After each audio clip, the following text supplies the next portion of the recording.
연방제 통일은 우리나라 헌법으로 보면 위헌이에요. 이건 위헌이에요. 정상이에요. 명백한 위헌임에 틀림없습니다. 왜 위헌인지를 한번 설명해 주세요. 연방제 통일이 왜 위헌인가 한번 설명해 주세요. 연방제 통일은 네. 용어만 통일인 것이지 실제로는 공산화를 의미하는 것입니다.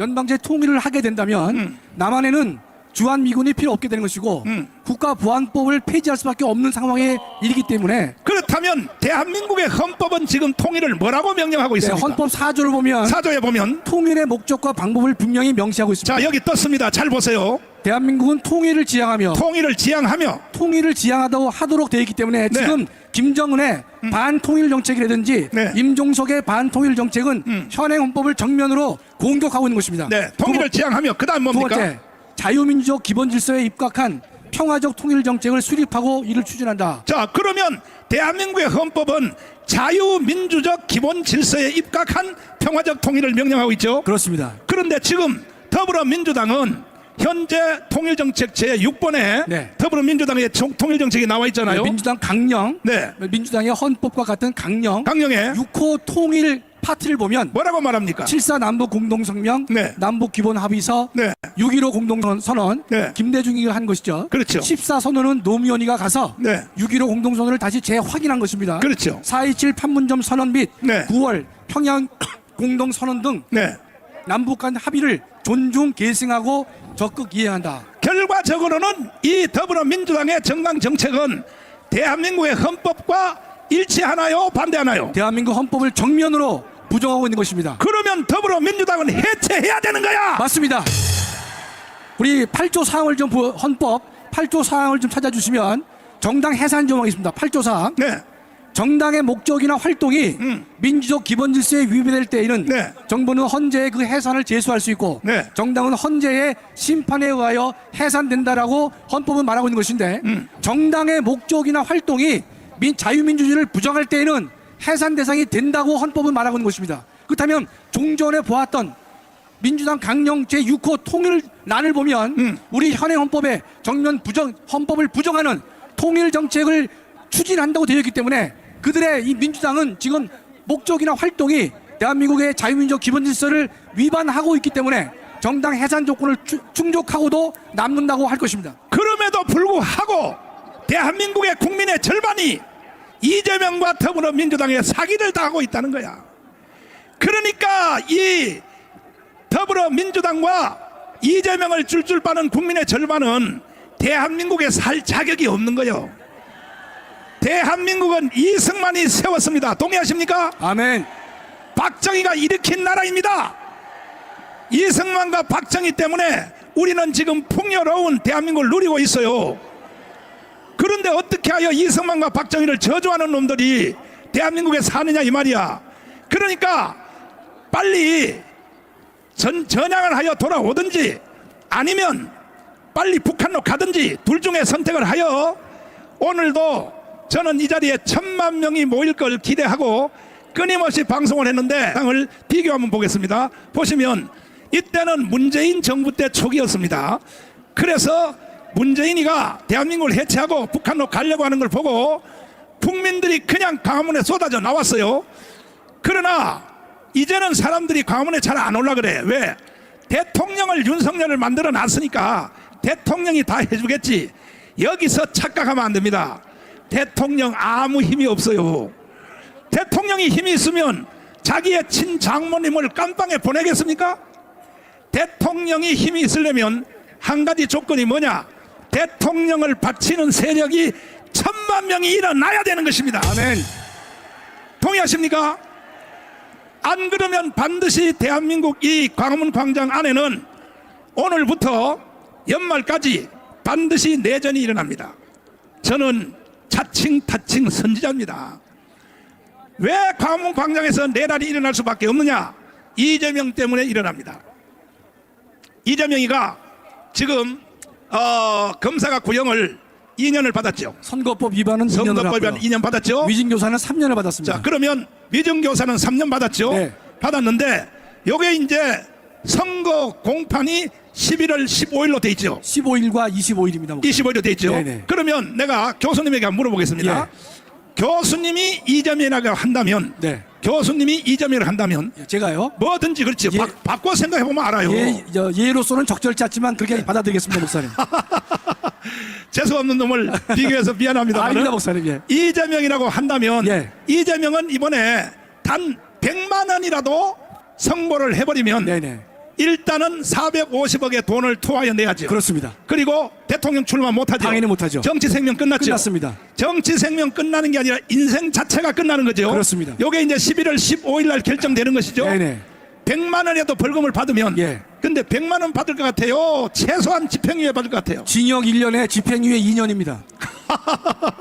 예상하기로 왜냐면 2년 구형을 했기 때문에 네. 판사는 1년에 집행유예 2년 한다고 봅니다, 목사님. 그리고 그 후에 또 재판이 줄줄이 따라붙고 있잖아요. 계속 있습니다, 목사님. 뭐 대장동 또 뭐 백현동 대장동, 백현동 사건은 목사님 생각하지 마시고요. 생각하지 말고. 워낙 오래 걸리니까 세 번째가 대북 송금 사건입니다. 네. 그 세 번째가 있기 때문에 네. 첫 번째가 선거법, 두 번째가 위증교사, 세 번째가 방북 비용 대진 거죠. 네. 예. 그러니까 이재명은 어차피 인생이 끝나요. 예. 11월 15일 날. 네. 그러면 이제 교수님이 이재명이라 한다면 네. 인생 끝났거든. 그렇습니다. 끝났으면 이재명이가 자살을 하든지. 네. 근데 이재명이 볼 때는 절대 그러면 자살할 놈은 아니야. 자살할 사람 아닙니다. 김일성보다가 더 악한 놈이야. 그렇습니다. 예. 그러면 할 일은 뭐냐? 내란을 선동하는 길밖에 없는 거야. 그렇습니다. 예. 마지막으로. 예. 그래서 이번 주에도 지방에 네. 촛불 시위로 내란을 유도하려고 네. 전국에 촛불 시위 조직하는 걸 내가 다 찾아냈어요. 그렇습니다, 목사님. 그러니까 제가 말씀드리기를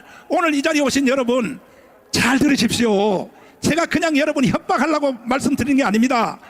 반드시 가문 광장에 5.18 이상의 내전이 일어납니다. 내란이 일어나게 돼 있어요. 왜? 이재명 때문에. 보세요.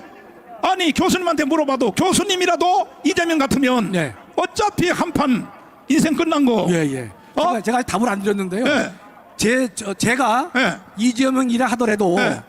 또는 민주당 입장에서 본다면 네. 이재명을 애써 민주당을 일극 체제로 만들었죠, 목사님. 그렇죠. 일극 체제로 다음 대선에서는 이재명밖에 없다라고 다 만들어 놨는데 이재명이가 후보가 될 수 없다라고 한다면 민주당은 다른 대안이 존재하지 않습니다. 그렇죠. 그렇다면 결국 2판 4판으로 갈 수밖에 없습니다. 그렇죠. 네. 근데 자살을 하는 방법이 있는데 자살은 할 그 인간은 자살할 인물이 아닙니다. 그러니까 노무현만 못하네. 그럼요. 노무현은 네. 그래도 자살이라도 하는 양심이라도 있지. 그렇습니다. 그 자살 안 하면 이 새끼는 틀림없이 대한민국을 엎어버리려고 그렇습니다. 되지도 않지만 시도를 할 거라고요. 그렇습니다. 윤석열 대통령님 오늘 이 자리에 모인 여러분들을 보시고 위로를 받으십시오. 절대로 대한민국의 내란을 유도하는 이재명에 대하여 우리는 맞짱 터서 이길 것입니다. 아멘.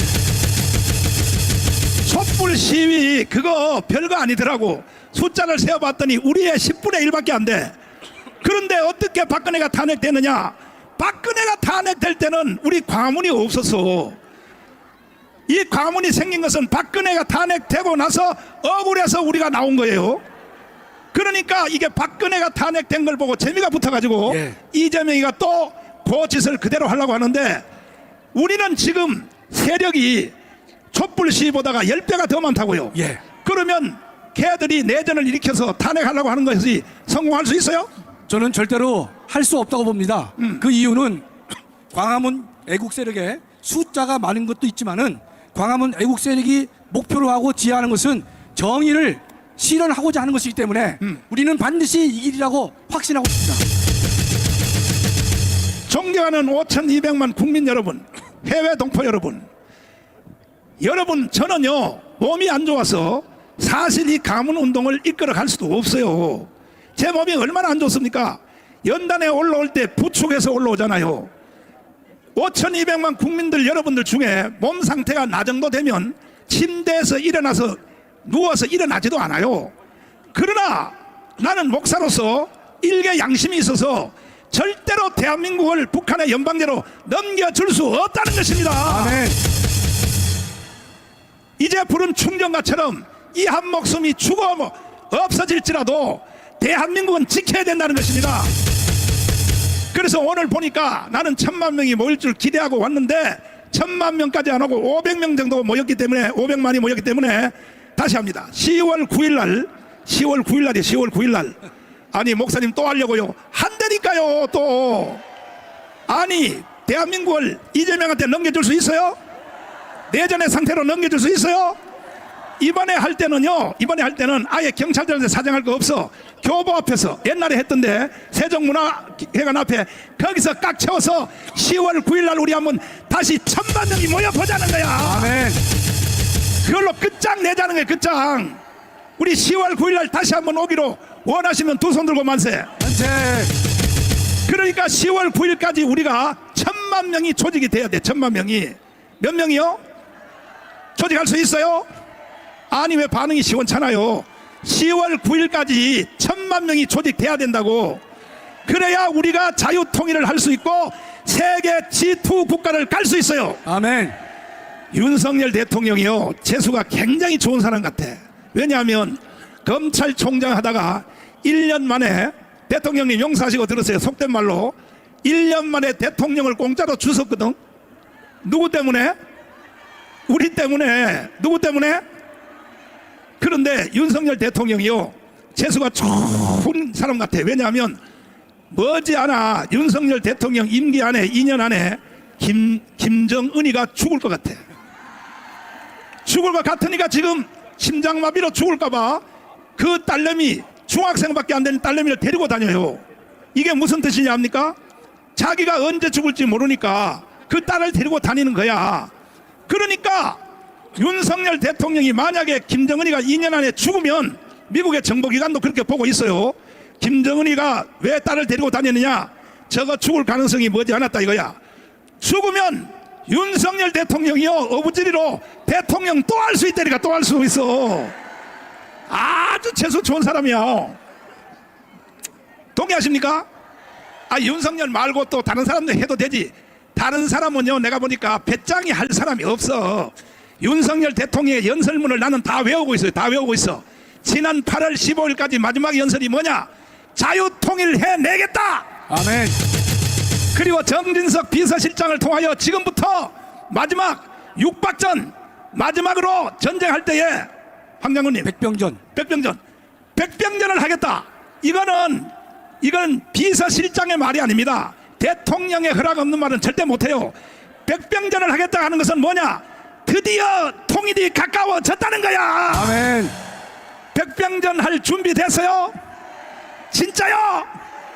그러니까 우리가 머지않아 통일이 가까워졌어. 우리가 조금만 정신을 차리면 10월 9일 날까지 1000만 명 조직하면 세계 G2 국가로 가. G2 국가. 그리고 GNP 40만 불 가요. 세계에서 가장 위대한 나라가 대한민국이 될 줄 믿으시면 두 손 들고 만세. 만세. 자, 황 장군님 나오십시오. 자, 황윤선 장군님을 잠깐 모시겠습니다.